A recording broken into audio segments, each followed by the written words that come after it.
요한계시록 6장 1절부터 8절까지 요한계시록 6장 1절부터 8절까지 읽겠습니다. 요한계시록 6장 1절부터 8절까지 시작. 내가 봄에 어린 양이 7인 중에 하나를 떼시는 그때 내가 들으니 네 생물 중에 하나가 우리의 소리같이 말하되 오라 하기로 내가 이에 보니 흰말이 있는데 그 탄 자가 활을 가졌고 멸류관을 받고 나가서 이기고 또 이기려고 하더라. 둘째 인을 떼실 때 내가 들으니 둘째 생물이 말하되 오라 하더니 이에 붉은 다른 말이 나오더라. 그 탄 자가 하락을 받아 땅에서 화평을 제하여 버리며 서로 죽이게 하고 또 큰 칼을 받았더라. 셋째 인을 떼실 때 내가 들으니 셋째 생물이 말하되 오라 하기로 내가 보니 검은 말이 나오는데 그 탄 자가 손에 저울을 가졌더라. 내가 내 생물 사이로서 나는 듯하는 음성을 들으니 가로되 한 데나리온의 밀 한 대요 한 데나리온의 보리 석대로다. 또 감람류와 포도주는 해치 말라 하더라.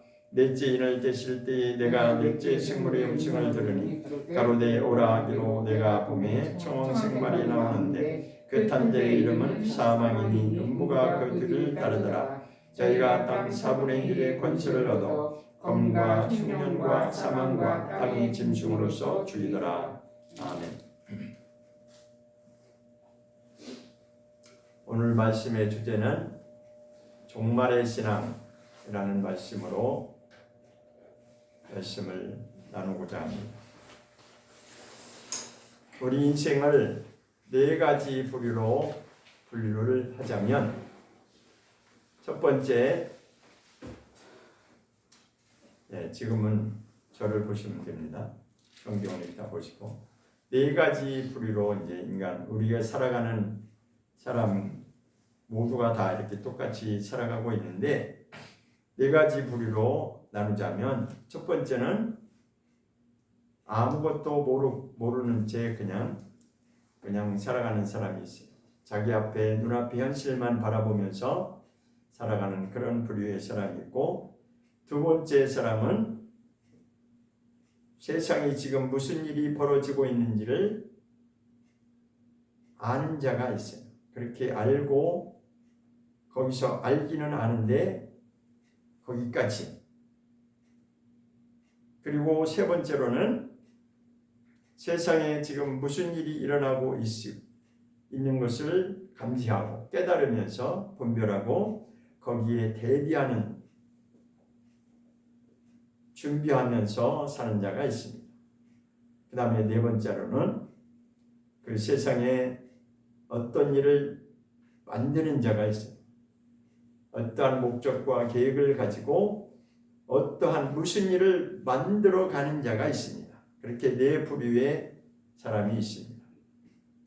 그 네 부류의 사람 중에서 우리는 어떤 자가 되어야 되는지 오늘 우리가 생각을 해봐야 됩니다. 자, 오늘 본 말씀은 이제 요한계시록. 사람들이 이제 많이 기피하고 잘 설교를 하지 않는 부분이 바로 요한계시록인데, 자, 요한계시록은 마지막 때에 하나님이 이루실 일에 대해서 기록한 책이죠. 자, 그래서 종말이라고 하면 우리의 이 선입관이 있는데, 종말이라고 하면은 하도 자, 이제 그 이야기 중에 그런 얘기 있죠. 양치기 소년 이야기가 있잖아요. 양치기 소년이 계속 거짓말을 이제 몇 번 했어요.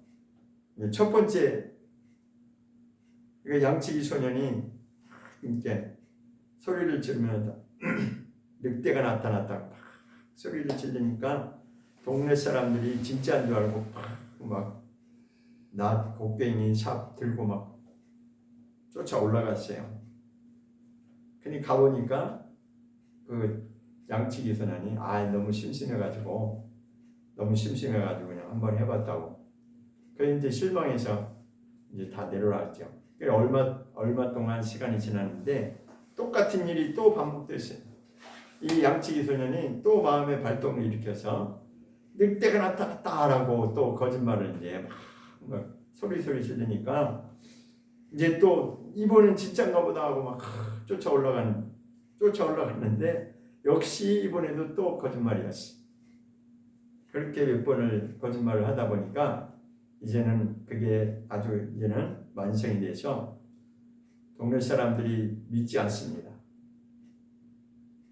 무슨 얘기를 해도 믿질 않아.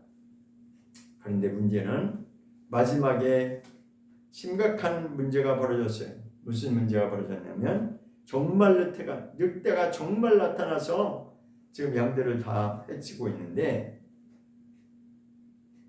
급한 마음에 또 소리를 지르고 이번엔 진짜라고, 이번엔 정말 진짜라고 막 소리를 질렀지만 그동안 여러 번 속고 또 속아서 절대로 그 말을 믿지 않습니다.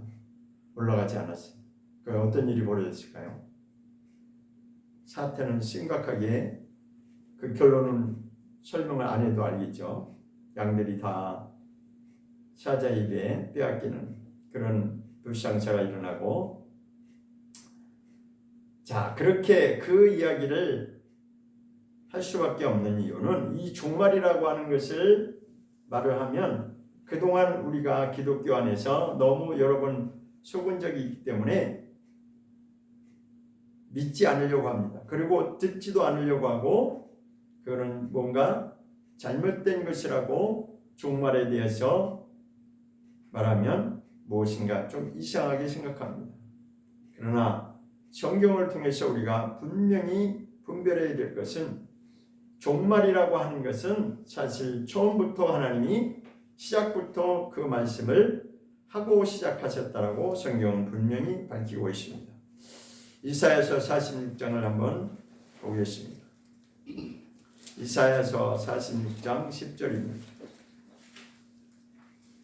처음 읽는 것이 아니죠. 그동안 몇 번 읽었을 겁니다. 이사야서 46장 10절입니다. 이사야 46장 10절.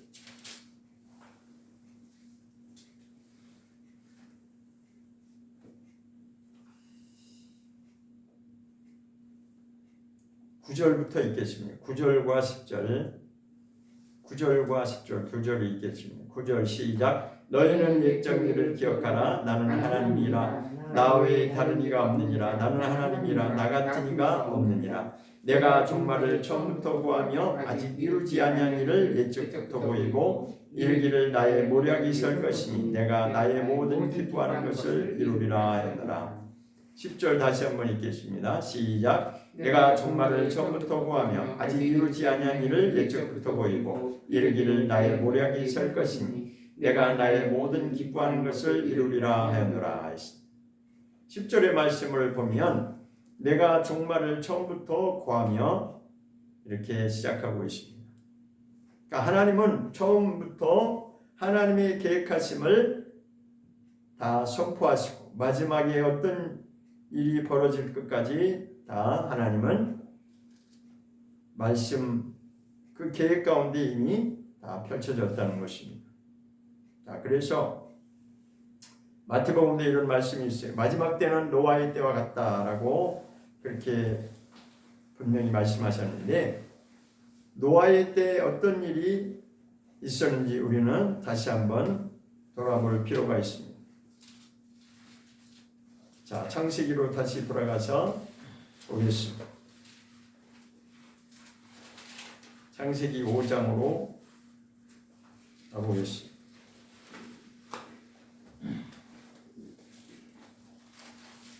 창세기 5장 21절을 보겠습니다. 창세기 5장 21절. 에녹이 어떻게 순종했는지를 기록하고 있습니다. 창세기 5장 21절 24절을 보겠습니다. 21절부터 24절까지 시작. 에녹은 65세의 무두셀라를 낳았고 무두셀라를 낳은 후 300년을 하나님과 동행하며 자녀를 낳았으며 그가 365세를 향수하였더라. 에녹이 하나님과 동행하더니 하나님이 그를 데려갔으므로 세상에 있지 아니하였더라. 자, 노아 홍수를 기억하라 했는데 왜 에녹 이야기를 지금 말씀을 보고 있냐면, 에녹이라고 하는 자가 변화되는 그런 과정을 여기 기록하고 있어요. 어떻게 변화됐냐면 65세에 아들을 낳았는데 그 이름을 무두셀라라고 이름을 지었어요. 그러니까 65세에 아들을 낳고 그 이름을 무두셀라라고 한 뒤에 그가 삶의 변화가 일어났습니다. 어떤 변화가 일어났느냐? 무두셀라를 낳은 후에 300년을 하나님과 동행하며 살았다라고 말씀하고 있습니다. 여기서 핵심은 하나님과 동행했다라고 하는 것입니다. 그럼 무슨 일이 있었길래 그가 삶의 변화가 있었냐? 무두셀라라고 하는 이름에 그 비밀이 담겨져 있습니다. 자, 무두셀라가 969세를, 그때 당시에 다 900세 이상 사는 그 시대였죠. 아담이 사는 그 시대에는 거의 900세 이상이 평균 나이였어요. 자, 5장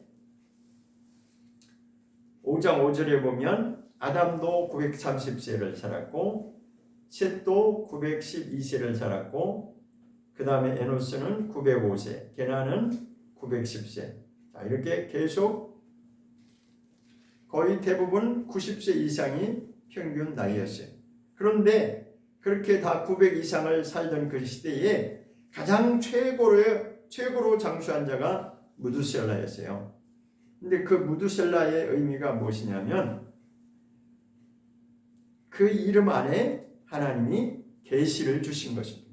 그러니까 에녹을 통해서 그 아들을 주시면서 그 이름 안에 하나님이 계시를 주셨는데 무엇을 계시로 주셨냐면 그 이름 안에 하나님의 심판이 담겨져 있다는 것을 알려주신 거죠. 그 무두셀라라고 하는 이름은 그가 인생의 종말이 올 때, 인생의 종말이 올 때 세상의 종말이 올 것을 그 이름 안에 계시해 주신 거죠. 그러니까 하나님으로부터 받은 그 이름을 그가 무두셀라라고 지어놓고 나서 그는 에녹이라고 하는 자는 65세라고 하는 그 시점부터 하나님과 삶을 동행하는 그 방향이 바뀐 거예요. 그런데 에녹은 그 마지막 종말의 심판을 보지 않고 먼저 올라갔어요. 자, 그런데 제가 이 창세기 연대를 계산하고 무두셀라의 나이와 그리고 그 연대를 다 계산해서 계산해 보면 딱 떨어지는 게 뭐냐면 무두셀라가 969세가 되는 그 시점에 정확하게 노아의 홍수가 일어났다라고 하는 그 사실이 맞습니다. 성경을 관심 있게 이 나이 연대를 계산해 보면 그게 딱 나와요. 그때 나이 노아가 몇 세였냐면 성경에 나옵니다. 노아가 몇 세였다는 게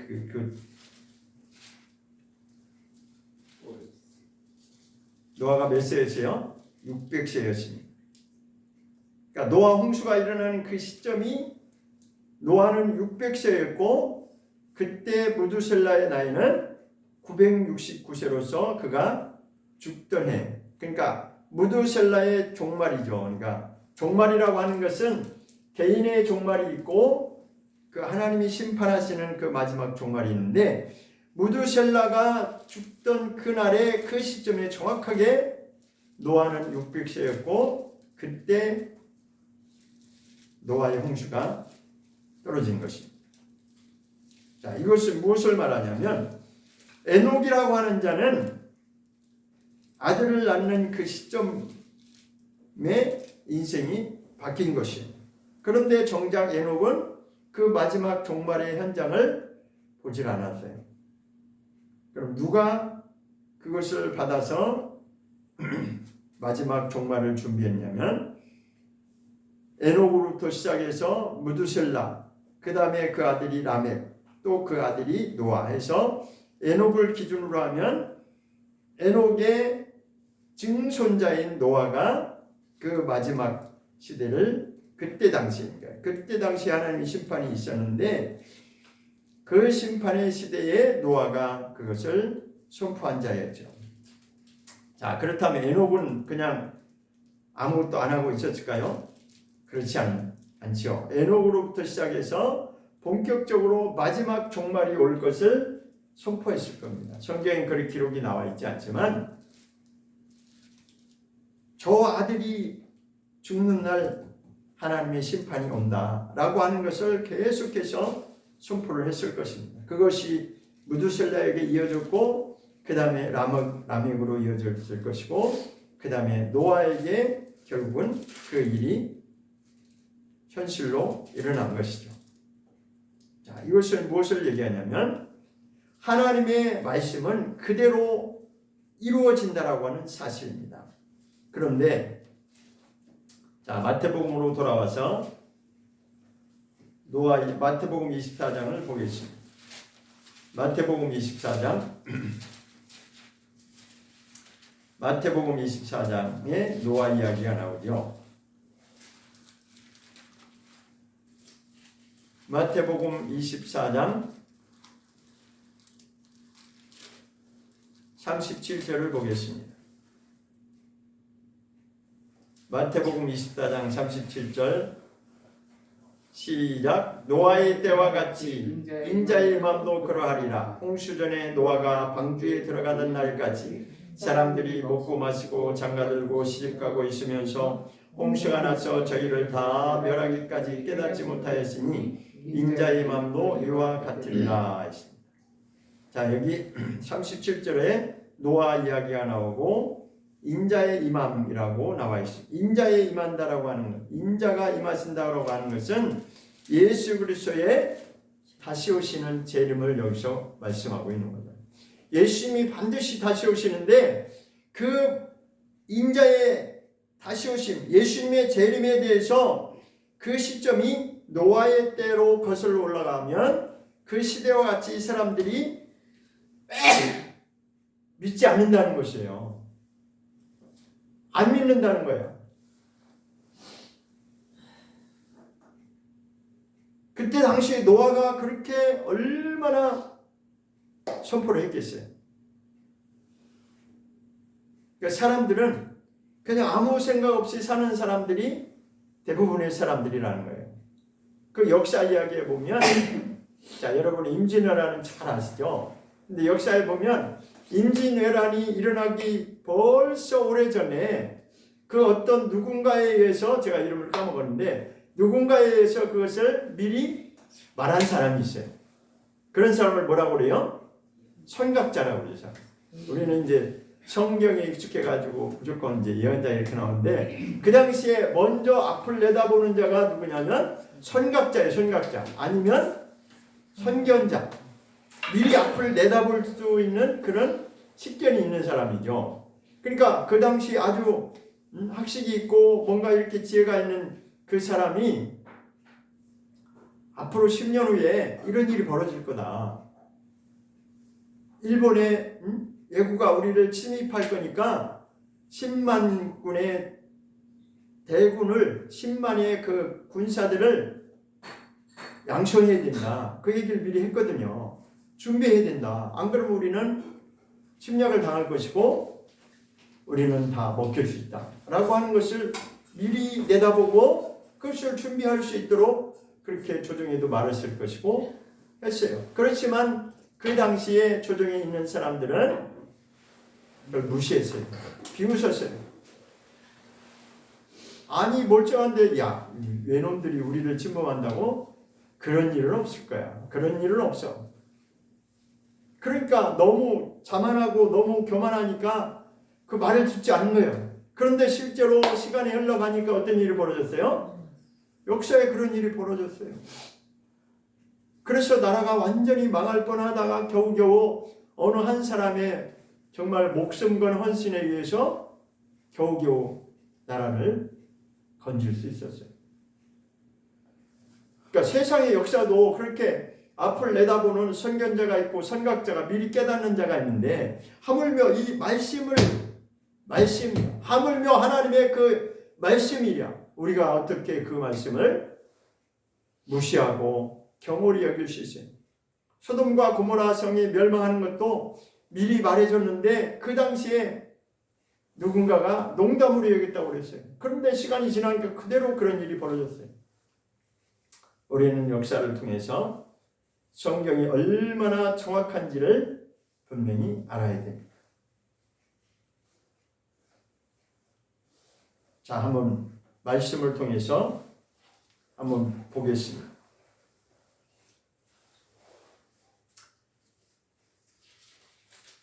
히브리서 1장을 한번 보겠습니다. 히브리서 1장. 히브리서 1장 2절입니다. 히브리서 1장 2절.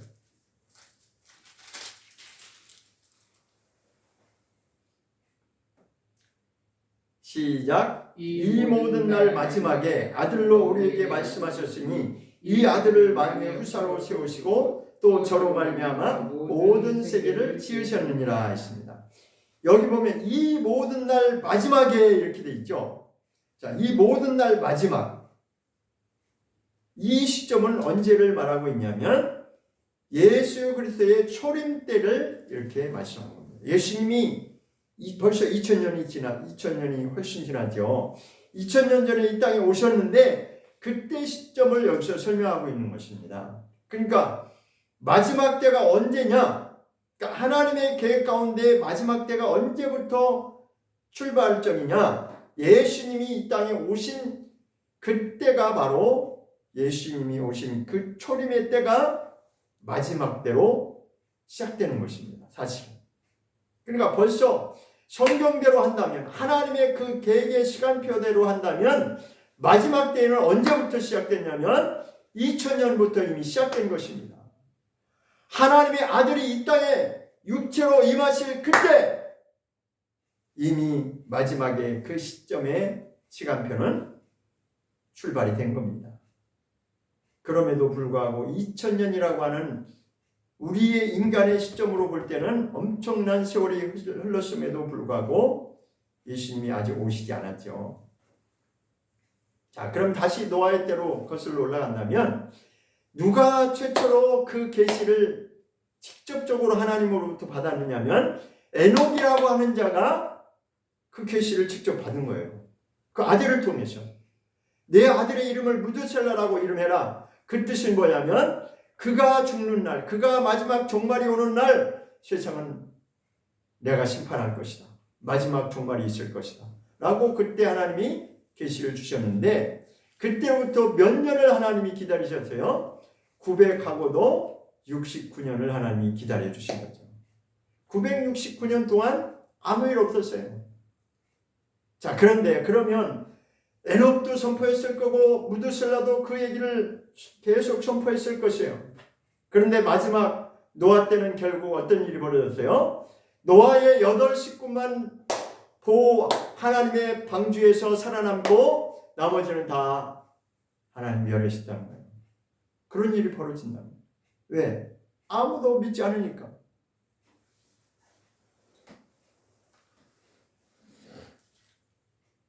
그런데 마태복음 24장에서 충격적인 말을 하고 있는데 마지막 때도 이런 일이 벌어질 건데 이런 일이 벌어진다는 게 뭐예요? 안 믿는다는 거죠. 종말을 말하면 이상하게 생각하고 우리는 시한부 종말론 누구처럼 몇 년, 몇 월, 며칠 예수님 오시는 그걸 말하고자 하는 것이 아니라 우리의 신앙은 본질로 돌아간다면 사실은 종말을 기억하고 마지막 심판이 분명히 그때가 온다라고 하는 사실을 기억하고 그렇게 신앙을 준비하는 것이 바로 가장 최고의 신앙생활을 할 수 있는 거예요. 이것은 사실 초대교회로 거슬러 올라가면 예수님이 십자가를 지시고 하늘로 승천하신 이후에 교회가 탄생하고 그때로부터 교회 역사가 시작됐는데 지금까지 2000년이 넘게 흘러왔죠. 그런데 그 초대교회 교회사를 보면 그 초대교회에 있던 성도들도 이 종말적인 신앙관을 가지고 그렇게 철저하게 자기 자신을 준비하는 그런 삶을 살았다고 하는 것입니다. 우리는 그거에 대해서 잘 모르죠. 그죠? 그런데 그들은 그렇게, 왜냐하면 하나님의 말씀을 믿기 때문에, 하나님의 말씀을 그대로 믿기 때문에 언젠가는 분명히 종말이 온다라고 하는 이 사실을 알기 때문에 그들은 오늘이 아니라 할지라도, 내일이 아니라 할지라도, 1년 후가 아니면 10년 후가 아니라 할지라도 그들은 그때 그 삶의 본질을 통해서 하나님께로 철저하게 회개하고 돌아가는 그런 삶을 살았다고 하는 것입니다. 역사를 통해 보면 하나님에 대한 경외심이 있고 하나님에 대한 두려움이 있는 자들은 신앙생활을 잘 하게 되어 있습니다. 그런데 언제부턴가 자유를 주장하고 인간의 방식대로 성경을 다르게 해석한다든지 그렇게 다른 말을 하게 되면 세상 말로 자유분방하고 자기 마음대로 할 수 있을 가능성은 높지만 하나님의 뜻대로 철저하게 돌아가는 것은 잘 이루어지지 않는다는 것입니다. 분명히 성경에는 여러 군데에서 세상 끝에는 이런 말이 여러 번 나옵니다. 자, 그럼 마태복음 13장으로 한번 다시 보겠습니다. 마태복음 13장 49절입니다. 마태복음 13장 49절.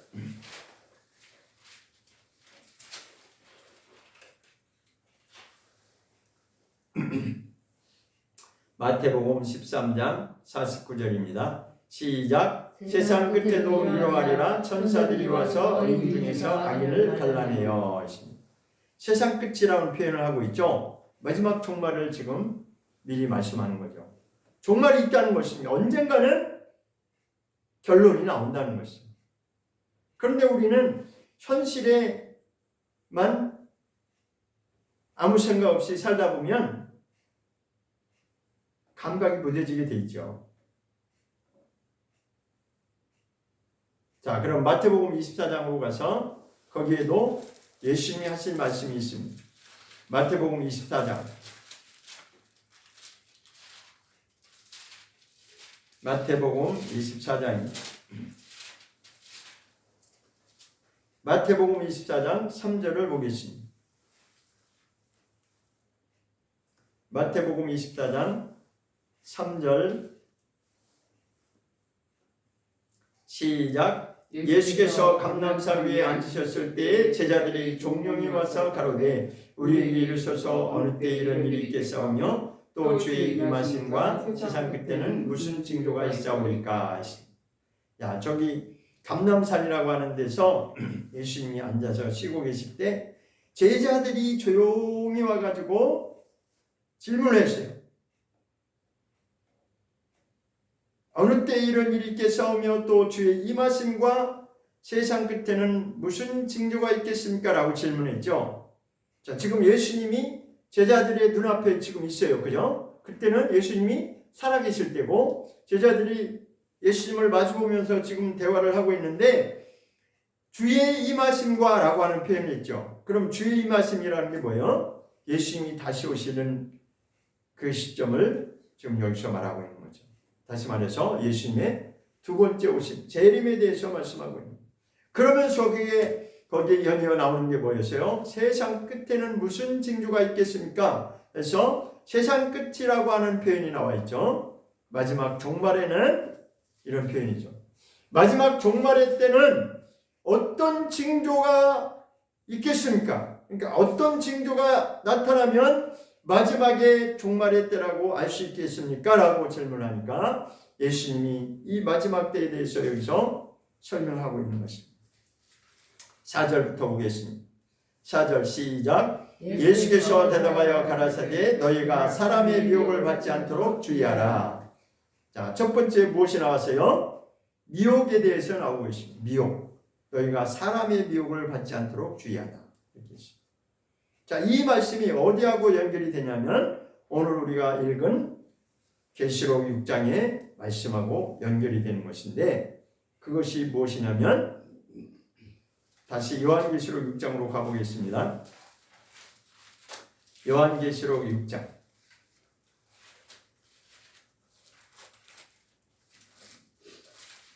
요한계시록 6장.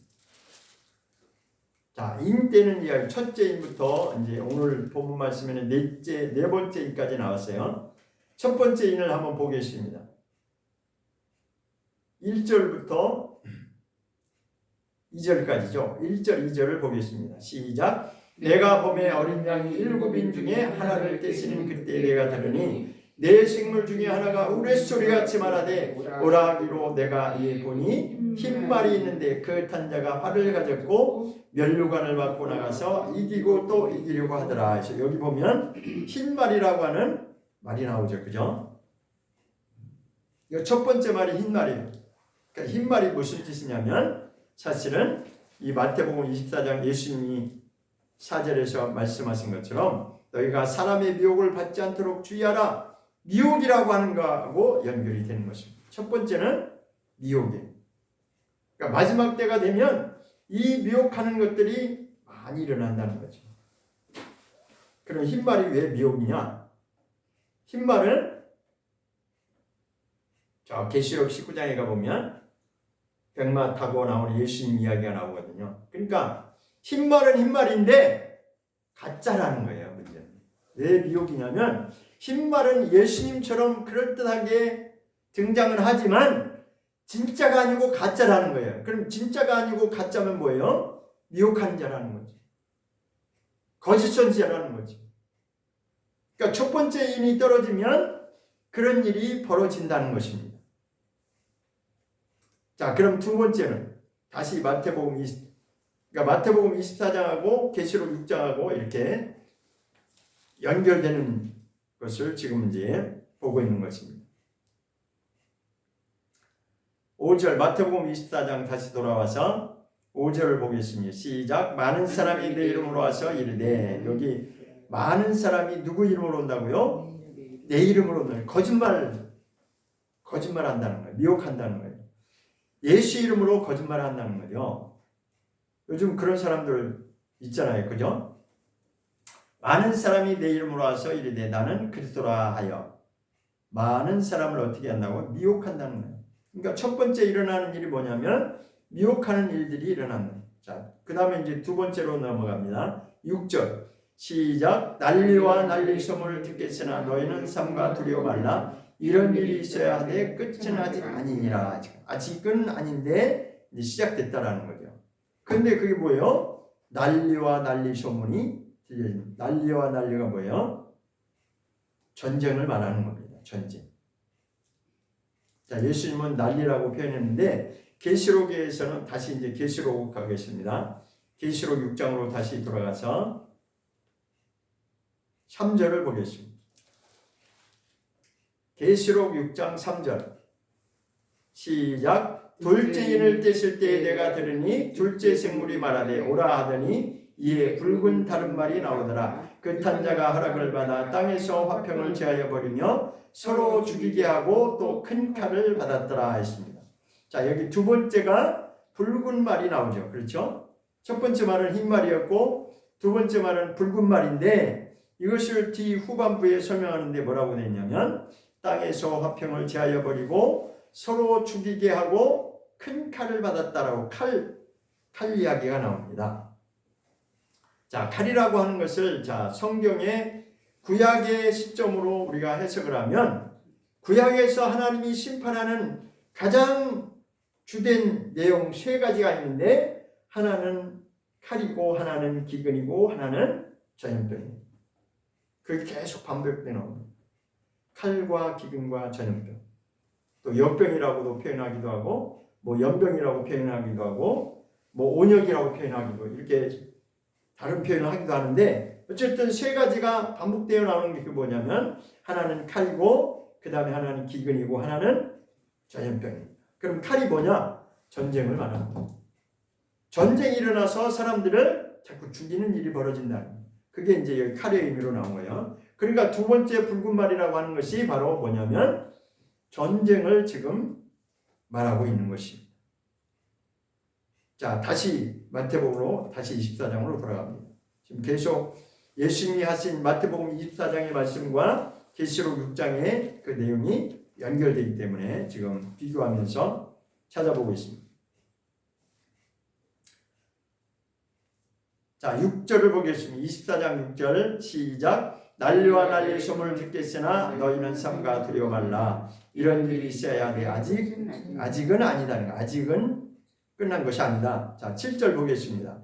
7절 시작. 민족이 민족을 나라가 나라를 대적하여 일어나겠고 첫째 기근과 지진이 있으리니. 자, 민족이 민족을 나라가 나라를 대적하여 일어난다는 거 역시 이거 전쟁을 말하는 거죠. 그런데 후반부에 보니까 무슨 일이 벌어지냐면 처처에 그러니까 곳곳에 기근이 일어난다는 거예요. 기근뿐만 아니라 또 지진도 있다. 기근과 지진 두 가지를 얘기하죠. 그러면서 8절에 연이어 말씀하시는데 이 모든 것이 뭐라고 그랬어요? 재난의 시작이니라. 이제 시작된 것이다라는 거예요. 시작을 알리고 있다는 것입니다. 자, 전쟁이 일어나면 당연히 그 결과로서 기근이 일어날 수 있습니다. 자, 우리는 지금 직접적으로 그걸 겪지 않기 때문에 심각성을 모르지만 지금 오늘날에도 전 세계적으로 볼 때는 오늘날 기근에 먹지 못해서 죽어가는 사람들이 굉장히 많습니다. 사실. 자, 그럼 다시 계시록 6장으로 돌아오겠습니다. 계시록 6장에서는 뭐라고 설명하고 있는지 계시록 6장 5절에 보겠습니다. 계시록 6장 5절 세 번째 인 이야기가 나옵니다. 계시록 6장 5절 시작. 셋째 인을 떼실 때 내가 들으니 셋째 생물이 말하되 오라 하기로 내가 보니 검은 말이 나오는데 그 탄 자가 손에 저울을 가졌더라. 6절까지 읽겠습니다. 시작. 6절 내가 내 생물 사이로서 나는 듯다는 음성을 들으니 가로되 한 데나리온의 밀 한 대요 한 데나리온의 보리석대로다. 또 감람류와 포도주는 해치 말라 하더라. 자, 여기서 세 번째 인을 뗄 때 검은 말이 나온다고 그랬어요. 그 검은 말이 뭐냐? 그냥 한마디로 결론을 내리면 조금 눈치를 채셨으면 알까요? 뭐겠어요? 검은 말이? 기근입니다. 기근. 왜 기근이냐? 그걸 여기 6절에 설명해 주고 있습니다. 한 데나리온의 밀 한 대요 한 데나리온의 보리가 석대다. 이것이 바로 기근을 설명하고 있는 것입니다. 자, 우리는 그냥 읽고 지나가니까 잘 관심이 없었는데, 자, 그럼 한 데나리온이 뭐냐? 밑에 1번하고 가로에서 나왔죠. 은자리 명칭이라 했겠는데, 그때 당시에 이 한 데나리온이라고 하는 것은 오늘날의 화폐 가치로 따지면 하루에 1당 정도로 그렇게 계산을 합니다. 자, 오늘날 저 좀 보세요. 오늘날 하루 1당이 어느 정도라고 여러분 아시죠? 10만. 네, 10만 원에서 뭐 15만 원, 뭐 많게는 뭐 20만 원. 자, 그럼 그냥 기준으로 10만 원이라고 이제 잡으면 일당이 이제 10만 원, 오늘날 화폐 가치로 일당이 10만 원으로 최저치로 잡아서 10만 원이라고 치면 여기서 한 데나리온이 10만 원인데 밀 한 대를 사는 가격이 하루 일당 10만 원이 줘야 밀 한 대를 산다는 그 뜻이에요. 그만큼 물가가 엄청 비싸다는 얘기죠. 자, 밀 한 대를 사면서 10만 원을 줘야 돼요. 그리고 두 번째는 한 데나리온의 보리석대를 살 수 있다는 거예요. 그러니까 밀은 한 대를 살 수 있고 보리는 10만 원의 석대를 살 수 있다는 거예요. 보리가 조금 낫죠. 그죠? 밀보다는. 자, 어쨌든 여기서 이것을 표현하는 것은 기근이 왔다라고 하는 것을 지금 설명하고 있는 겁니다. 기근을 말하는 것이에요. 자, 그 다음에 네 번째 7절 8절을 읽겠습니다. 네 번째 7절 8절 넷째인 시작. 넷째 인을 떼실 때 내가 넷째 생물의 음성을 들으니 가로되 오라 하기로 내가 봄에 청황색 말이 나오는데 그 탄자의 이름은 사망이니 음보가 그 뒤를 따르더라. 저희가 땅 4분의 1의 권세를 얻어 검과 흉년과 사망과 땅의 짐승으로서 죽이더라. 넷째 인이 뭐예요? 청황색 말이 나오죠. 청황색 말. 이것이 구약에서는 뭐라고 되어 있냐면 어룽진 말로 이렇게 표현이 되어 나옵니다. 자, 스가랴서를 한번 보겠습니다. 스가랴서 6장으로 가보면 이 말 이야기가 나옵니다. 스가랴서 6장. 스가랴 6장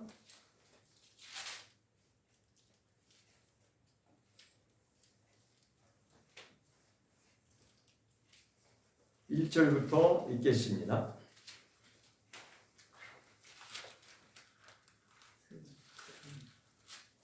스가랴서 1316페이지 1316페이지 1절부터 몇 절까지 있냐면 8절까지 읽겠습니다. 스가랴서 6장 1절부터 8절까지 읽겠습니다.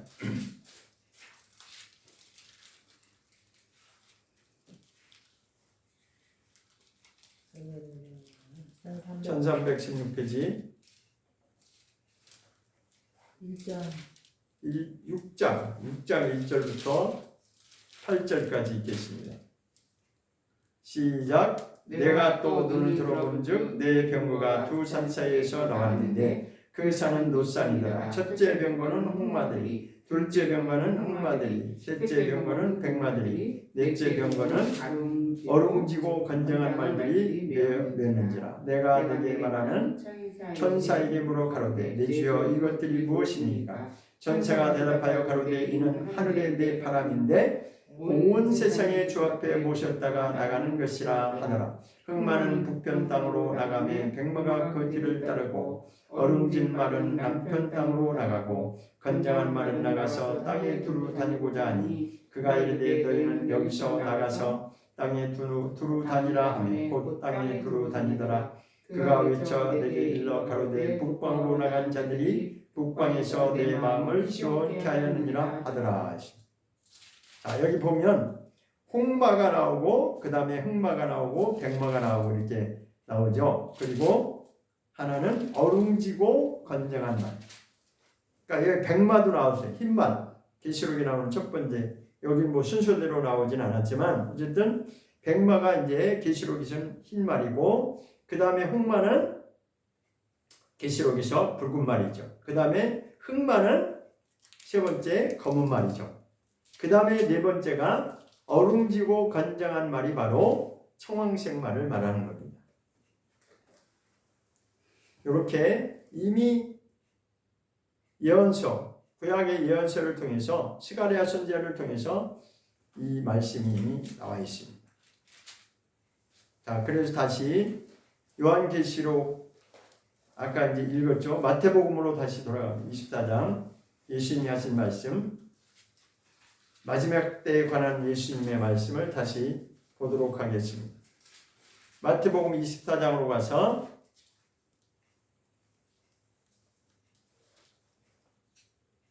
마태복음 24장 9절을 보겠습니다. 마태복음 24장 9절 시작. 그때 사람들이 너희를 환난에 넘겨주겠으며 너희를 죽이리니 너희가 내 이름을 위하여 모든 민족에게 미움을 받으리라.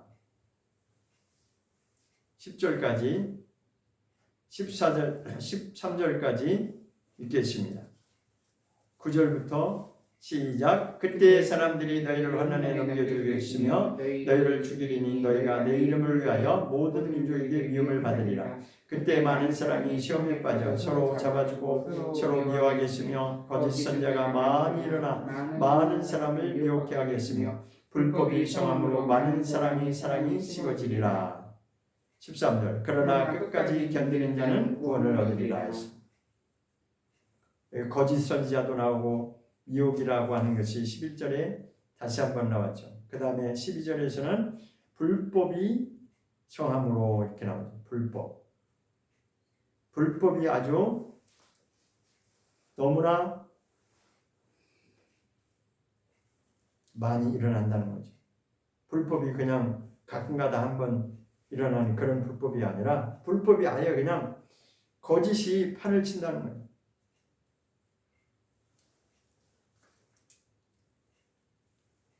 그렇죠. 예수님은 지금 유혹에 관해서 그 다음에 기근, 지진 여기에는 이제 온역에 대해서 안 나왔는데 누가복음에 보면 그 내용이 나옵니다. 누가복음 21장을 한번 보겠습니다.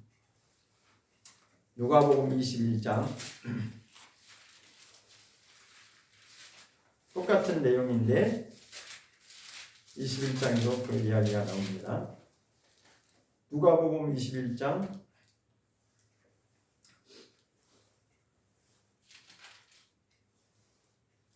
5절 21장 5절부터 그 내용이 이제 나오는데 자 10절에 가서 한번 보겠습니다. 9절부터 읽겠습니다.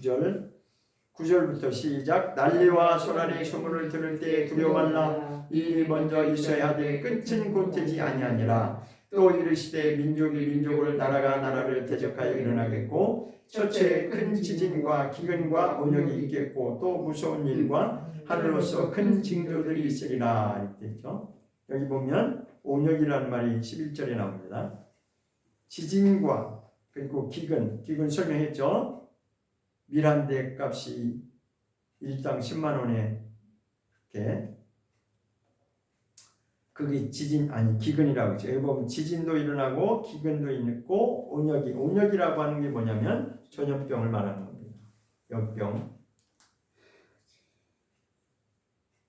자, 그래서 이렇게 마지막 때라고 하는 이 시점이 사실은 성경의 시점으로, 성경의 기준으로 하면 그 마지막 때라고 하는 시점은 언제부터 이미 시작되었냐면 예수님이 이 땅에 오신 그 시점, 그때부터가 사실은 말세로 들어가는 것이에요. 그런데 그 말세가 2000년이 넘어서 오늘 우리가 살고 있는 여기 이 시점까지 왔어요. 그런데 이제는 그 말세 중에서도 정말 마지막 끝을 달리고 있는 시점이 바로 여기라는 것입니다. 나타나는 현상을 통해서 우리가 시대를 분별할 수 있어야 되죠. 자, 그러면 구약에서 칼과 기근과 전염병 이야기가 나온 걸 한번 찾아보도록 하겠습니다.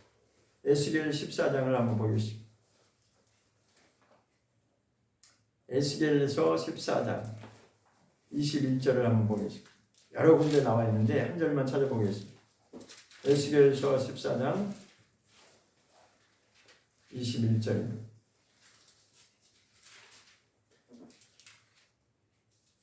에스겔 14장 21절을 보겠습니다. 1168페이지. 에스겔 14장 21절 시작. 주 여호와께서 가라사대 내가 나의 네 가지 중한 볼 곧 칼과 기근과 사나운 짐승과 온역을 예루살렘에 함께 내려 사람과 짐승을 그 중에서 끊으리니 그 해가 더욱 심하지 않겠느냐. 자, 이 말씀은 하나님께서 예루살렘을 심판하실 때 내리는 벌이 바로 칼과 기근과 짐승과 온역 네 가지를 말했어요. 여기는 사나운 짐승 이야기도 나오는데, 자, 어쨌든 가장 기본적인 게 뭐냐면 칼, 기근, 그 다음에 온역이라고 하는 거예요. 자, 예레미야에서 다시 한번 확인해 보도록 합니다. 예레미야 38장. 예레미야 선지자를 통해서도 말씀하고 있습니다. 예레미야 38장 2절입니다.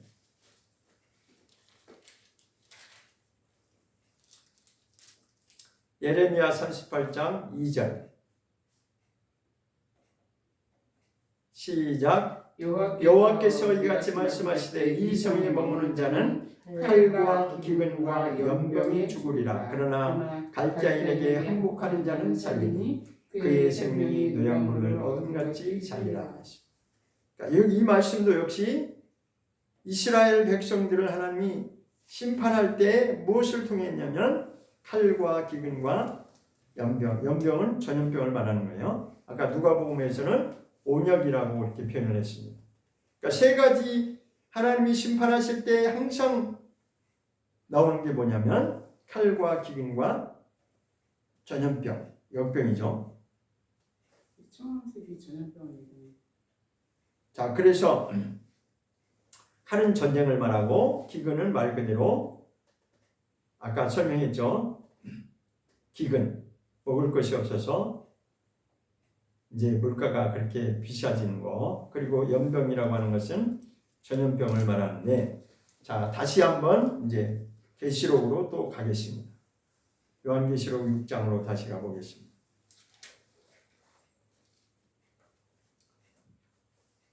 요한계시록 6장.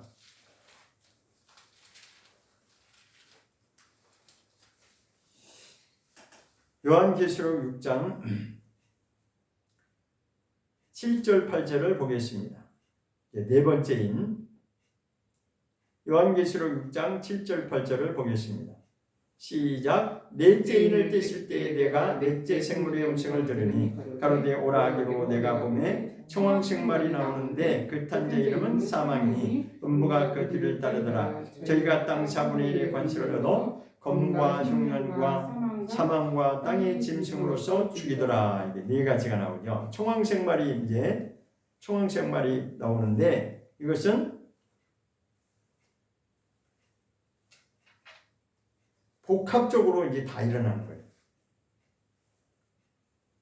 셋째 인을 떼실 때는 기근이라고 그랬죠. 그 다음에 둘째 인을 떼실 때는 붉은 말은 전쟁이라고 그랬죠. 그런데 마지막 네 번째 인은 이것이 다 같이 나오는 거예요. 그래서 후반부에 보면 저희가 땅 4분의 1의 관세를 얻어 검과 흉년과 사망과 땅의 짐승 이 네 가지가 나오죠. 검이라고 하는 것은 전쟁을 이렇게 표현한 거예요. 칼을 여기서 검이라고 이렇게 표현한 거고, 흉년이라고 하는 것은 흉년의 결과가 뭐예요? 기근이죠, 기근. 그러니까 칼과 기근이 여기서 다른 말로 표현해요. 칼을 검이라고 표현했고 기근을 흉년이라고 표현했어요.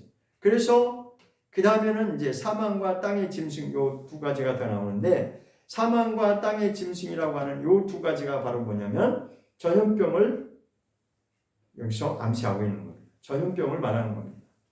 그래서 여기 네 번째 청황색 말 때는 동시다발적으로 전쟁도 일어나고 기근도 발생하고 전염병을 통해서 사람들이 죽어나가는 일들이 복합적으로 동시에 일어난다는 것입니다.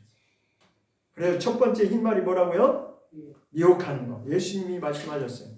그러니까 마태복음 24장하고 연결해서 보면 이것이 다 풀리는 거예요. 예수님은 그것을 난리와 난리 소문이 있겠고 이렇게 표현했죠. 민족이 민족을 대적하고 이렇게 전쟁을 말하는 것이고, 그 다음에 기근을 말하고 지진도 말했고, 그 다음에 이제 누가복음에서는 그 온역이라고 하는 것이 마태복음 24장에서는 직접적으로 표현이 나오진 않았지만 분명히 같은 내용을 누가복음에서 똑같이 설명하고 있는데, 누가복음을 통해서 보면 분명히 전염병도 설명이 되어 있다는 것입니다. 그래서 요한계시록 6장 오늘 본문 말씀에서는 첫 번째 인을 떼실 때에 흰 말이 나오는 것은 미혹을 말하는 것이고, 두 번째 인을 떼실 때 붉은 말이 나오는 것은 전쟁을 말하는 것이고, 세 번째 인을 떼실 때에 검은 말이 나오는 것은 기근을 말하는 것이고, 네 번째 청황색 말은 동시다발로 같이 다 나온다.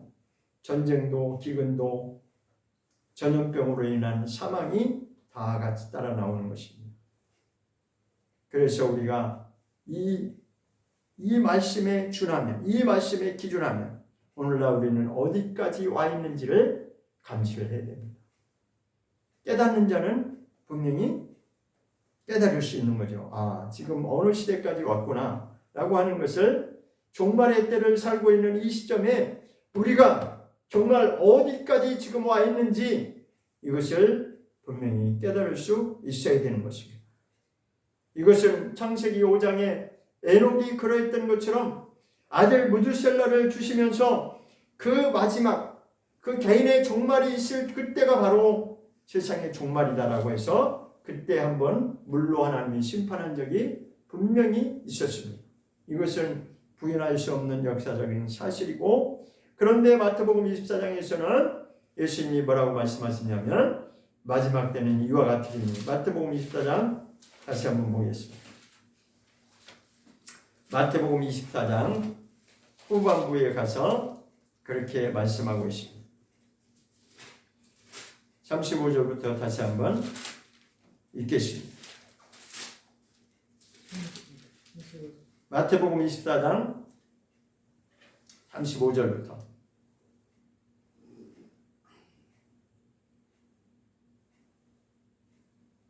시작.